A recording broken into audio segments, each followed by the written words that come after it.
This is another Poet Award General Report. And here's your General, Joshua David Ling. Good luck. What's up, folks? How we doing?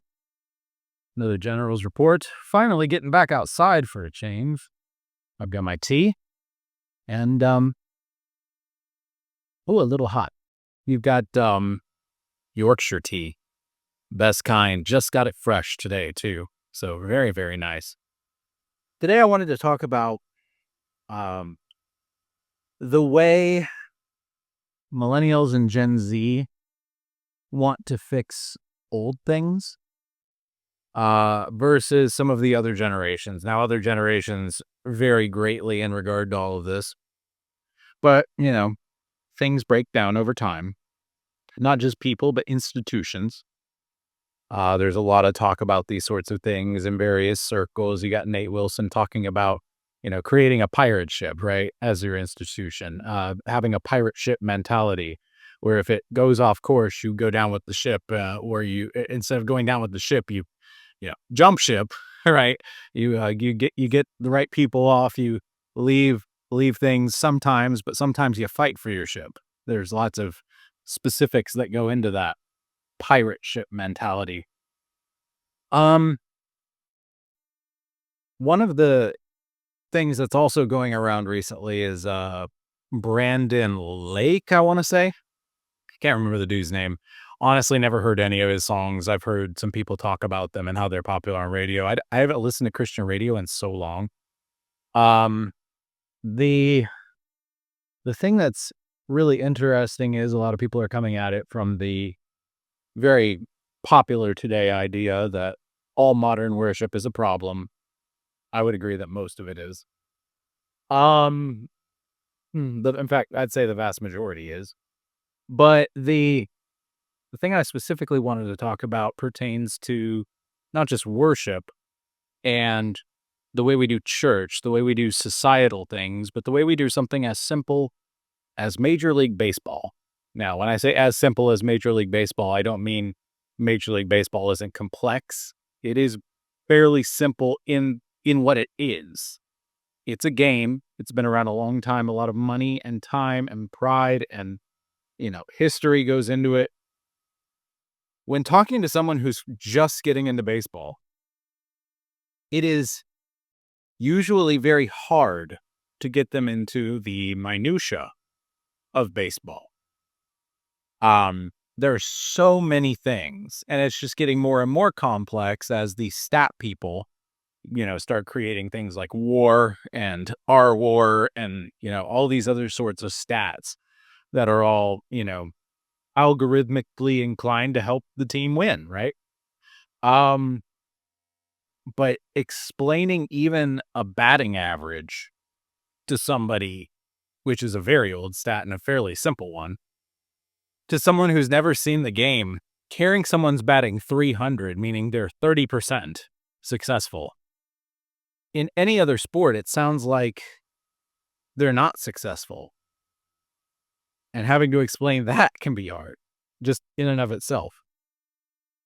There are lots of things like that in baseball, balks and infield fly, and one of the biggest recently has been the unwritten rules of baseball, which mostly revolve around not shoving it in people's faces when you're winning or losing, right? Not throwing temper tantrums and not being, over the top, rubbing it in the opponent's face, because it's a game. You should be happy about it.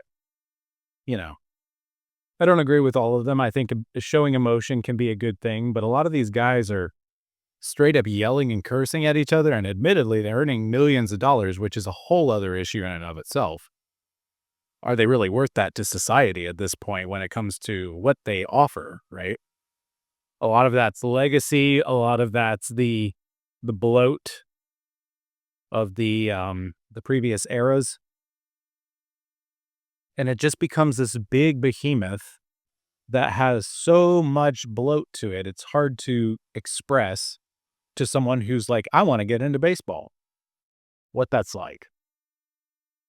Brandon Lake kind of took this approach in this interview I saw, there's a clip of, where he's like, yeah, we need to kind of dumb it down, and he didn't use those words, but shrink it down, less inside baseball talk. He used the term Christianese. Inside baseball, Christianese, I feel is the same thing. It's shying away from the minutia of something in hopes that by shying away from it, we get to the deeper meaning and the greater point. The problem with doing that is millennials especially, but even Gen Z, are just obsessed with minutia. And the reason we're obsessed with minutia is because we, as a conservative instinct, I'm not talking about just political conservatives, I'm talking about even other ones. You want to say hi? Peter says hi, everybody. It's the General's report. All right, I need to keep talking, okay? Millennials especially, but even Gen Z, are obsessed with the minutia of these things because we see the world collapsing in the West in various ways. And we are seeking to try and hold on to as much of the information as possible so that we can either rebuild when things go crazy or be able to actually wisely build society out of the ruin, right? However you look at that, I'm not going to get into that at the moment. Who's going to rebuild Major League Baseball? We look at people like the Savannah Bananas and the Banana Ball craze. I think Banana Ball, quite frankly, at this point is starting to become a completely separate sport. And I love it. It's mixing, quite frankly, X Games with, I know a lot of people say Globetrotters. They're really more X Games and TikTok culture meets baseball, which, say what you will, I love the Bananas. I love the Braves, too, and they're completely different products to me. Christianity has this problem in that we have thousands of years, literally 2,000 plus years of church history, and then we have more of the Old Testament, 6,000 plus, depending on who you ask. And yeah, we have a Bible that tells you the majority of the tale, especially the main turning points and everything, and they give you the spoilers for what's ahead, Revelation. But a lot of people find it to be esoteric in some way, very filled with minutia. There's certainly Christianese. So should we shy away from those things? Quite frankly, this goes to my website, which you guys just recently saw me build a little bit of. And I had some suggestions from, I'll say Jesse. Jesse made some really great suggestions in regard to smoothing out some of the friction that can occur when you're not sure what to do with this weird and different web page. Very good suggestions. I'm really not sure if I'm going to take them at this point or not. But the main one is having arrows in some way on the two knobs to show which way you're scrolling on the channel thing. It's a good idea. And it's not going to break what I'm about to say. But building a website that is easy to navigate is helpful in one sense, but not in another. In that other sense is wonder and intrigue. I think that the reason a lot of people, shy away from a lot of the more Protestant denominations is because they see Protestants as this monolithic whole, for one, which is just straight wrong. That's just a lie. That's a lie perpetrated by mass media because they want to lump things together in order to generalize. That doesn't mean that's a bad thing. They have to generalize when it comes to the news. And so everybody's an evangelical if you're Protestant, right? For the most part. The thing is, there are Protestant denominations, Lutherans and Presbyterians and some Reformed Baptists and others who have really, really deep minutia-based theology and church history. Some of them don't, but there are ones that do. And we automatically assume, I'll add Anglicans in there, but we automatically assume that there is no wonder and intrigue because we see the megachurch. There's no wonder and intrigue. And even if we don't want the megachurch, our option then basically becomes, are we going to go to the Catholic Church, or are we going to find a much smaller, backwoods church? Those are the three stereotypes we see in our mind when there are so many other different churches in between. And instead of going to the Bible and saying what it says and then going with that, which people quite frankly should be doing from the beginning, but they might not know that's what they should be doing, do we change our churches to get rid of the friction?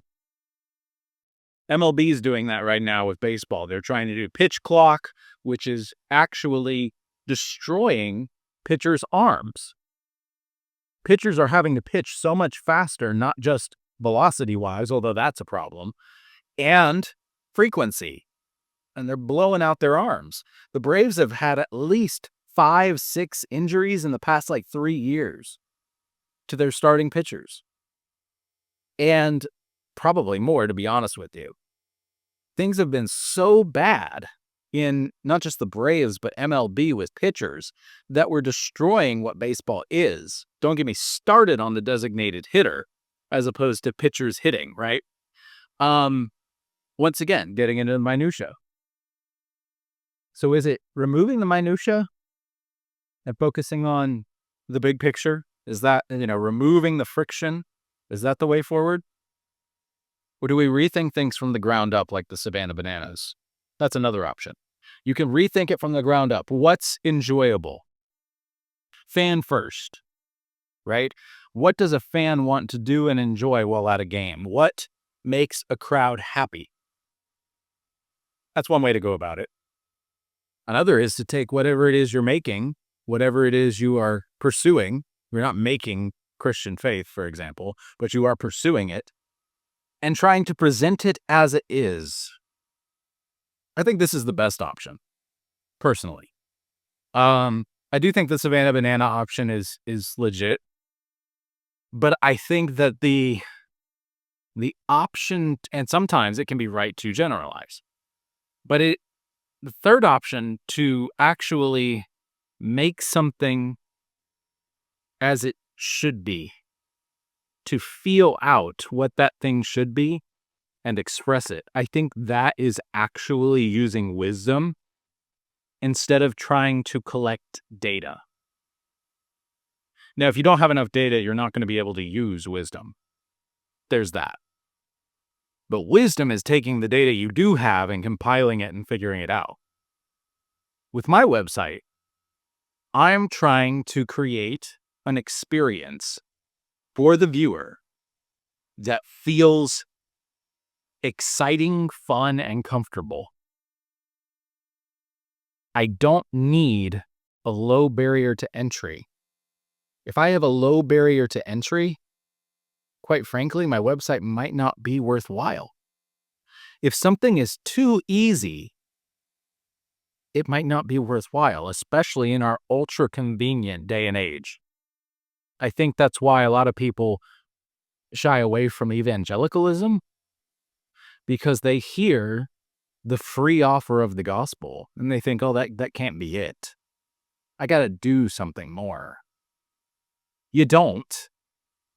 Christ is the one who saves you, and if he is making you want more, it's already happening. However, how do you work out your salvation with fear and trembling, as the Bible says?